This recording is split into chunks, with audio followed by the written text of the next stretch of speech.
Yes, sir. You know what time it is. Time for another deck profile. Let's get it cracking, y'all.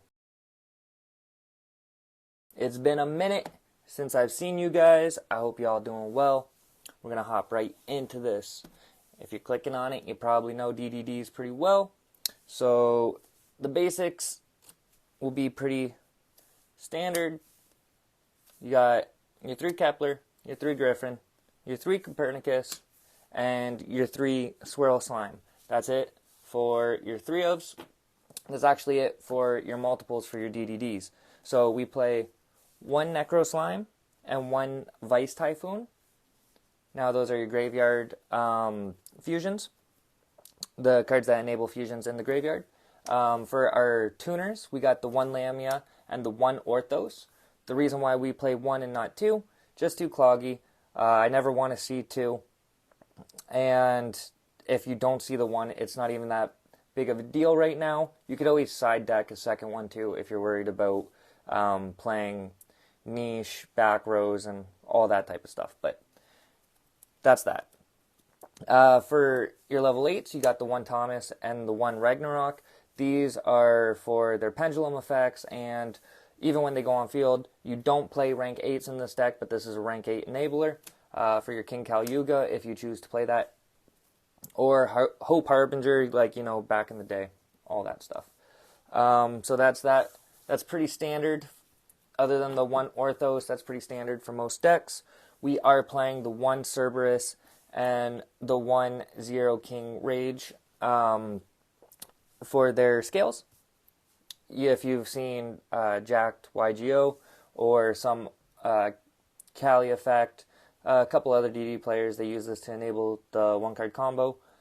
Because of our deck, we really don't have to do 1-card combos. We played quite a bit of DDDs, and you'll see the rest of our deck.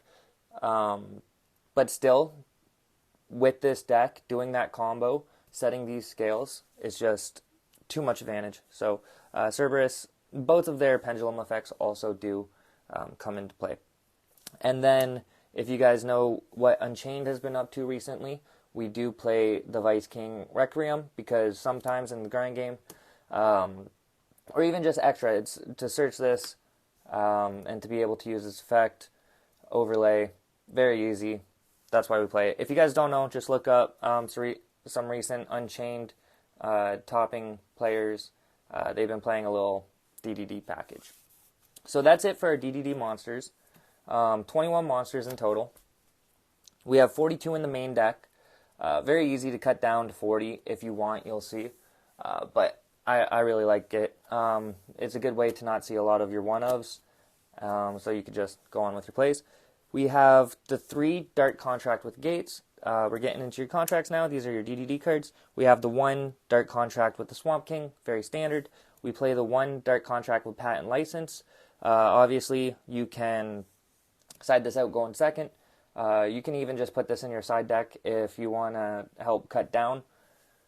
The one reason I like to play it is because we play the 1 Headhunt, and sometimes you draw the Headhunt, and in your combos, you can search out either a contract or a DDD monster, or a DDD card throughout your combos. So to be able to have both of these, this is a mini floodgate, if you will. And then Headhunt is Change of Heart. That's why you've seen the Change of Heart. We'll get to that in a minute. So that's it for your DDD cards. Very standard, just 6 for your spells and traps. Next up, these are your searchers. We got the 1-for-1. This is why I say you're never really stuck for a 1-card combo. You can always really search stuff out and get on with your combos. We got the 1-for-1. We have the 3 Reeze map, however you want to say it. This is the one where you pay half your life points.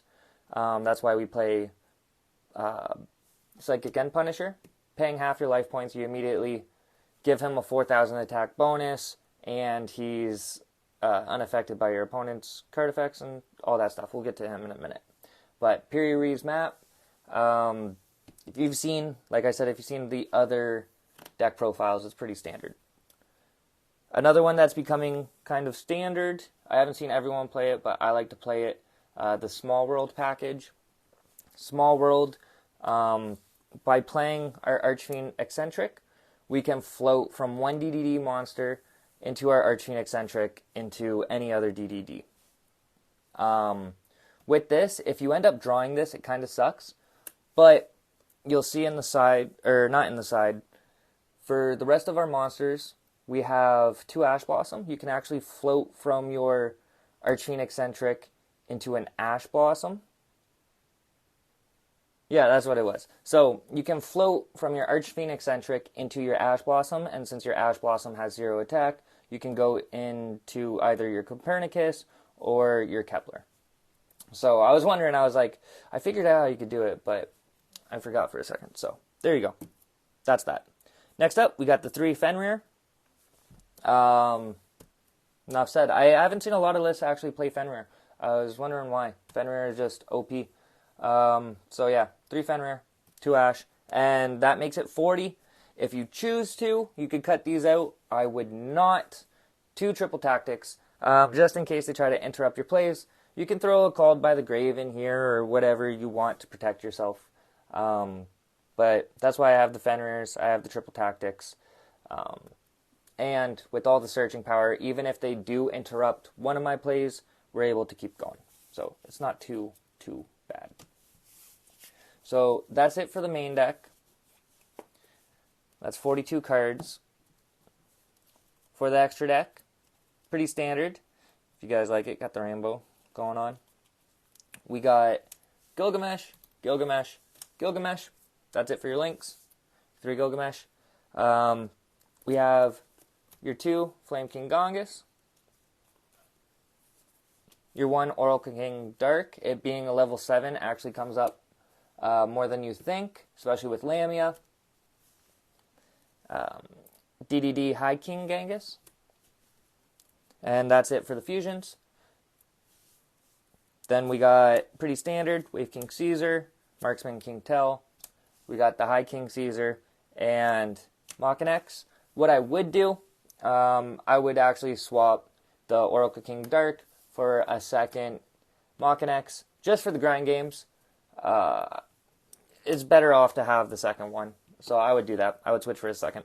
And then, last but not least, for our XYZs, we play the 1 Zeus. Last but not least, we play 3 Synchros. The DDD Curse King Siegfried. We play the 1 Baron de Fleur. So you just have to make this before you make your Gilgamesh.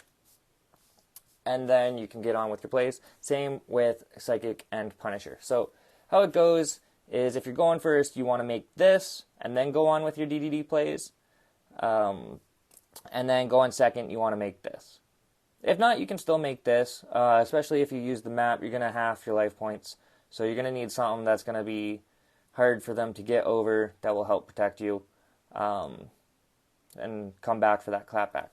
So that's it for the monsters. You got 15 extra deck monsters. Obviously, we're going to use every single one of them, almost every single game. This is for the side deck now. So what I said with the Change of Heart earlier, basically if you're going first, you're going to play the DDD Headhunt since it's a trap. And since it's a trap, you don't need traps going second. You swap it out for Change of Heart because they do exactly the same thing. You just take your opponent's monster. Have fun with it. So Change of Heart, that's your number 1. Also, the new Rarity Collection. I really like these. Step above the secrets. And we'll see how everything comes out if they end up staying pretty cheap. Because I like that little border. And I like that it's not too much. Kind of looks like a secret. It's not too bad. I like it. Let me know in the comments below what you guys are actually going to be searching for after the prices go down. Next up, we got the Megmut and the Druid Worm. You can up your count if you want. You can also banish your own DDDs. They're darks to extend your plays or just to get them on the field, get their effects off, get a body on the field, create a presence. Whatever you need to do. DDDs, it's kind of, you got to play in the moment. There's no one line you're going to play every time. You got to work with what you have, and this deck snowballs, and one misplay, you know, you could turn a 10 negate board into a 2 negate board that usually gets wiped out with Regeki. I've seen it, I've done it, it's not fun. Next up, we got the 2 nibiru. Also, got another one of those platinum secret rares. We got the 2 Ghost Spell and Haunted Mansion, because once they see we're playing DDDs, they're going to want to start siding in. So, especially for games 2 and 3, I like to side in the Ghost Spells to protect my graveyard. And then, obviously, if you're playing against certain decks. We got the 1 Raiden, because we're playing the Small World package. You have a searchable kaiju now, so you're welcome. Have fun. We play 2 Lightning Storm, back row hate. We play Harpy's Feather Duster, back row hate. We play Dark Contract with Errors. If you guys don't know what this is Royal Decree. That's searchable. I've always loved this card because I always loved Royal Decrees. I never liked playing trap cards, so I would just play 3 Royal Decree and call it a day. But yeah, so if you control a DD monster, you can negate all other trap cards on the field. So even if the card leaves the field. And then since it's a contract, searchable, you pay 1,000, all that good stuff. You could bite it with Lamia, all that good stuff. Last but not least, the 3 evenly matched. And that's it. I hope you guys enjoyed the deck list. I'll be posting more Yu-Gi-Oh content soon. And if you guys know the routine. Like, comment, subscribe, all that good stuff. See you in the comments below. We can have a conversation. If not, I'll see you next time. Peace.